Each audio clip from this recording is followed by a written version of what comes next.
నమస్తే రమగారు. నమస్తే జయ. రమగారు, మనము ఆలయాల్లో నిద్ర చేస్తాం.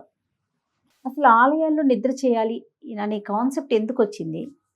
దీనికి ప్రత్యేకించి ఏమైనా నియమాలు ఉంటాయా నిద్ర చేసేటప్పుడు?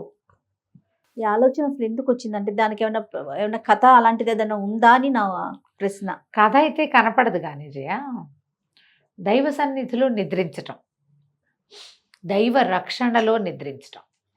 మామూలుగా నిద్రించాలి అంటే ఎట్లా ఉండాలి? దేవాలయం ఉండి ధ్వజస్తంభం, ఆ ధ్వజస్తంభపు పరగణ లోపలే ఉంటే మనం ఏంటో పవర్ హౌస్లో పడుకున్నట్టు. భూత ప్రేత పిశాచాది బాధలున్నవాళ్ళు, జాతకంలో ఏవైనా దోషాలు ఉన్నవాళ్ళు, ఇంట్లో ఏదైనా పితృకార్యం చేసి ఇతరత్ర పెళ్ళిళ్ళకి వాటికి వీటికి అటెండ్ చేయాల్సి వస్తుంది, పెళ్ళిళ్ళకి వెళ్ళాల్సి వస్తుంది, స్నేహితుల దగ్గరికి వెళ్ళాల్సి వస్తారు, వేరే ఇళ్ళకి వెళ్ళాల్సి వస్తారు. అది ఆ దోషం లేకుండా పితృకార్యాలు చేసిన తర్వాత ఎప్పుడు ఈ 13 రోజులు అవి అయ్యాక ఎక్కడైనా నిద్ర చేసి దేవాలయంలో చేస్తే వీళ్ళని ఆవరించుకుని ఉన్నటువంటి ఆ నెగిటివ్ ఫోర్సెస్ తగ్గిపోతాయి. పాజిటివ్ ఫోర్స్లోకి వెళ్తాం కదా. అవును, అక్కడ పడుకుంటాం కదా, పాజిటివ్ ఎనర్జీ వచ్చి వీళ్ళు ఇంకోటి చోటకి వెళ్ళినా వీళ్ళ తాలూకు ఈ మరణం తాలూకు ఛాయలు వీళ్ళ వెనకాల రావని ఒక నమ్మకంతో. ఇది మరీ పురాతన కాలంలో ఉన్నట్టు కనపడదు కానీ కొన్ని ప్రత్యేక దేవాలయాల్లో రాత్రిళ్ళు నిద్ర చేయటం కనపడుతుంది. నాకు తెలిసి నాకు 10 ఏళ్ళు కూడా లేకముందే మా నాన్నగారు ధర్మపురిలో నిద్ర చేశారు. ధర్మపురి ఎక్కడ ఉంది? జగిత్యాల. నరసింహస్వామి, యోగ నరసింహస్వామి దేవాలయం. ధర్మపురి తెలీదు నీకు? తెలీదు, చెప్దాం. ఆ దేవాలయం ధర్మపురి క్షేత్రం అంటే మన సత్యవానమ్మ టెంపుల్ కదా, అది ఆలోచిస్తున్నా నేను. కాదు, అప్పట్లో ఎక్కడ లేరు కదా అని. చాలా పెద్ద దేవాలయం అది. ఆ ధర్మపురిలో నిద్ర చేశారు. నాకు 5-6 ఏళ్ళ కంటే ముందేనేమోనని నేను అనుకుంటున్నా.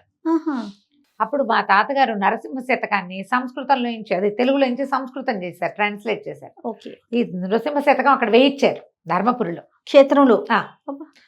పలకాలు ఉన్నాయి గోడ మీద. ఇటీవల కాలంలో రెనోవేషన్ అప్పుడు తీశారు, మళ్ళీ రీప్లేస్ చేయలేదట. 3-4 ఏళ్ల క్రితం నేను వెళ్ళినప్పుడు అడిగాను కూడా, మీరు రీప్లేస్ చేస్తామంటే దానికి అయ్యే ఖర్చు కూడా మేము పెడతాము అని. వాళ్ళ ఈవో గారు దొరకలేదు, ఇంకోళ్ళు ఎవరో మాట్లాడారు. మళ్ళీ వెళ్ళినప్పుడు చూడాలి ఏం చేశారు. ఓకే. నృసింహ శతకాన్ని సంస్కృతంలోకి రాశారు తాతగారు. అయితే ఈ ధర్మపురి నరసింహస్వామి మీద రాయబడింది అనమాట అది. ఆయన నిద్ర చేయటం నాకు తెలుసు. తర్వాత కాలంలో నేను ఎక్కడెక్కడ విన్నానంటే జొన్నవాడ కామాక్షి దేవాలయంలో వాళ్ళు మనకి పడుకోవటానికి వెసులుబాటు దేవస్థానం వాళ్ళే కల్పించే అవకాశాలు కూడా కొన్ని చోట్ల కనపడతాయి. ఓకే. ఆ మండపానికి, దేవాలయ మండపం ఏదైతే ఉందో చుట్టూతా పెద్ద పెద్ద శాలలాగా ఉంది. దేవాలయ అంతర్భాగమే అది కూడా. అవి పెద్దవి తాళాలు వేసేస్తారు, లోపలికి వెళ్ళటానికి అన్ని తాళాలు వేసి ఈ గట్ల మీద జనాలు పడుకుంటారు. బాసరలో కూడా అలా పడుకునే అవకాశం ఉంది. కొన్ని దేవాలయాల్లో ఇలాగా భక్తులు నిద్రించడానికి అవకాశం ఉండేటువంటి దేవాలయాలు ఎక్కువగా మనకి అమ్మవార్ల దేవాలయాల్లో కనపడతాయి. మామూలుగా మనకి ఏదైనా గ్రహ బాధలు, గ్రహ దోషాలు, తర్వాత ఇళ్లల్లో రకరకాల ఈతి బాధలు ఇలా ఉన్నవాళ్ళు మొక్కుకుంటారు కూడా నిద్ర చేస్తాము అని. పూజ చేసి నిద్రించటం. పిల్లలకి పెళ్ళిళ్ళు కావట్లేదు, పెళ్ళైన పిల్లలకి పిల్లలు కావటం లేదు, అత్తమామలతో తగాదాలని, ఆస్తులు తగాదాల్లో ఇరుక్కుపోయిన వాళ్ళు, ఇలాంటి వాళ్ళు మొక్కుకుని కూడా నిద్ర చేయవచ్చు. ప్రత్యేకంగా భక్తులకి అవకాశం ఇచ్చే దేవాలయ సముదాయాలు కొన్ని ఉంటే, అవకాశం లేకపోయినా వీళ్ళు ఏదైనా మనం అడిగితే అవకాశం ఉంటే, ఇప్పుడు మనం తిరుమలకి వెళ్తాం, నిద్ర చేయాలనుకుంటాం కదా కొండ మీద. అవును అవును. కిందకి వచ్చి పడుకోవచ్చు, మన కింద కూడా రూములు దొరుకుతాయి, కింద ఫ్రీగా కూడా దొరుకుతాయి.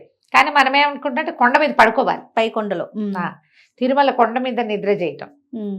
కొన్ని దేవాలయాల్లో అసలు కొండ మీద ఎవరు ఉండరు, సాయంకాలం అయ్యేసరికి తాళాలు వేసి కిందకి వచ్చేస్తారు. నరసింహస్వామి దేవాలయాలు అట్లా ఉంటాయి, మొత్తం దిగేస్తారు కొండ. ఎందుకంటే అక్కడ స్వామి సంచరిస్తాడని, ఆయన్ని గౌరవించడం కోసం అక్కడ ఎవ్వరూ ఉండకూడదు. మంగళగిరి లాంటి చోట 3కో 4కో అయిపోతుంది, వచ్చేస్తారు. స్వామి సంచారం ఉంది అక్కడ. మల్లూరు, నరసింహస్వామి దేవాలయాల్లో ప్రత్యేకంగా కనపడుతుంది. అలా ఉన్న వాటిలో కాకుండా ఇంకా ఎక్కడైనా అవకాశం ఉంటే నిద్ర చేయొచ్చు. దీనివల్ల ఏమవుతుంది? మానసికమైన ప్రశాంతత వస్తుంది. మన భారాన్ని పూర్తిగా భగవంతుడి మీదకి వదిలిపెట్టినటువంటి అపారమైన నమ్మకం కలుగుతుంది. ముందు మనం నమ్మాలి కదా, అంతే, నమ్మకంతోనే కదా. ఇప్పుడు పడుకోవడానికి అవకాశం లభించింది, ప్రశాంతంగా పడుకున్నావు, లోపల పడుకుంటే నీకు చాలా బాగుంది, మంచి కళ్ళు వచ్చాయి, లేదా ఏ కళ్ళు లేకుండా గాఢమైన నిద్ర పట్టింది, లేచాక నీ పరిస్థితులు ఏవో చక్కబడ్డట్టు నీకు అనిపించింది, నువ్వు ఇంకోసారి వెళ్తావా వెళ్ళవా? 100% వెళ్తామండి. కదా. O positive force. మామూలుగా మనకి నెగిటివ్ ఫోర్సెస్ ఉంటాయి, మనని నెట్టేస్తూ ఉంటాయి, అవును. అన్ని రకాల ఇబ్బందులు పడతాం. ఒకసారి దాన్ని తొలగించుకుని ఇక్కడ నిద్ర చేస్తే ఇది మనకు బాగుందనుకో చేయొచ్చు. అవును. ఇది మొక్కుబడిగా కూడా చేసుకోవచ్చు. మామూలుగా దేవాలయాల్లో ఏం చేస్తారు, ఉయ్యాలలు వేయటము, పిల్లల్ని తులాభారం తూగించటము, చాలా ఉంటాయి మొక్కులు. అందులో నిద్ర చేసేది కూడా మొక్కుగా చేయవచ్చు. కొంచెం అవకాశం చూసుకోవాలి. మరి పిల్లలు పసిపిల్లలు కాకూడదు, గర్భవతులు, పెద్దవాళ్ళు, కింద పడుకోలేని వాళ్ళు, ఇలాంటి పిల్లలు. మేము జొన్నవాడ వెళ్ళినప్పుడు నా ఫ్రెండ్ వచ్చింది కెనడా నుంచి. తను బహుశా గాలికి అది లేకపోతే పడుకోలేదని అనిపించింది మాకు, లేకపోతే నిద్ర చేయాలన్న ఊహ చేసాం మేము. కొంచెం తను ఉండలేదేమో, కాస్త ఎండగానే ఫిబ్రవరి మార్చిలో మేము వెళ్ళింది, వేడిగా ఉంది. తను ఆరోగ్యం దెబ్బతింటుందని అనుమానపడి మేము ఉండలేదు. కానీ అలా ఉండి 15 రోజులు జొన్నవాడలో ఉండి ప్రతిరోజు దేవాలయంలో నిద్రించే వాళ్ళు కూడా ఉన్నారు. దసరా 10 రోజులు అక్కడే చేయొచ్చు. అట్లా కూడా మనం ఏ దేవాలయానికి మనం దండం పెట్టుకుంటామో అక్కడ అవకాశం ఉందో లేదో కనుక్కోండి ముందు. అవకాశం ఉంటే నిద్ర చేస్తే మీకు ఏదైనా మిమ్మల్ని పట్టి పీడించేవి, పీడకలలు వచ్చేవాళ్ళు, నిద్రలో కేకలు పెడుతుంటారు, భయపడుతూ ఉంటారు, ఆ లక్షణం ఉన్న వాళ్ళు కూడా ఇట్లాంటి దేవస్థానాల్లో నిద్ర చేస్తే ఆ సమస్య తీరుతుంది. అయితే నేను అంటే ఒక సందర్భం, నాకు తెలిసిన సందర్భం, గారు భర్త చనిపోయినప్పుడు పుట్టింటి వాళ్ళు తీసుకువెళ్ళేకి ముందు ఆలయాల్లో నిద్ర చేయాలంటారు కదా. అలా కాదు, తీసుకువెళ్లేందుకు ఏ అవకాశము లేకపోతే ఓకే, దానికి ముందు నిద్ర చేయాలి కాదు. పుట్టింటికి వెళ్ళి నిద్ర చేసే అవకాశం లేని వాళ్ళు దేవాలయంలో నిద్ర చేయొచ్చు. ఓకే, అది పాయింట్. పుట్టింటికి వెళ్లే ముందు అని కాదు. ఓకే, పుట్టింటికి వెళ్ళలేని వాళ్ళు దేవాలయాల్లో చేయాలి. లేదు, అన్నదమ్ములకు అవకాశం లేదు, అన్నదమ్ముల భార్యలున్నా వాళ్ళు ఎవరు పిలవలేదు, ఈవిడ కూతుళ్ళ ఇళ్ళకి అన్ని చోట్లకు వెళ్ళాలంటే మీ వాళ్ళ ఇంట్లో నిద్ర చేసిరా అంటారు. కూతుళ్ళు అత్తగారులు వాళ్ళు అంటారు కదా.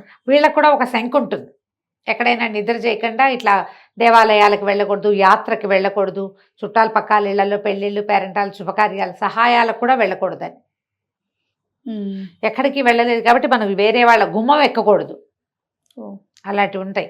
అవి ఉన్నప్పుడు మీకు ఏ అవకాశము లేకపోతే దేవాలయానికి వెళ్ళి నిద్ర చేసుకురావచ్చు, చేయొచ్చు. అట్లా చేసేవాళ్ళు ఉన్నారు, చాలా ఇళ్లలో జరుగుతూనే ఉంటాయి. నన్ను 5-6 సలహా కూడా అడిగారు ఈ విషయం మీద, దేవాలయంలో నిద్ర చేసి రమ్మంటారా అని. అంతే, శివుని ఆలయంకి వెళ్తారు కదా. రాముల వారి గుడి ఉంటే అది మనకు అవకాశం ఉన్న దేవాలయం. మన ఊళ్ళోనే నరసింహస్వామి దేవాలయం ఉంది, అక్కడికి వెళ్ళి ఎవరైనా తోడు తీసుకెళ్ళి రాత్రి అక్కడ పడుకుంటే సరిపోతుంది. అంటే ఇవి మొక్కుల్లో దేవాలయంలో అరుగు మీద అన్నం తింటాము.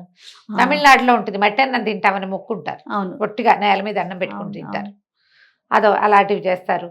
లేకపోతే ఇలా నిద్ర చేస్తారు. మన అవకాశాలను బట్టి చేయాలి. రైట్. నమస్తే. నమస్తే.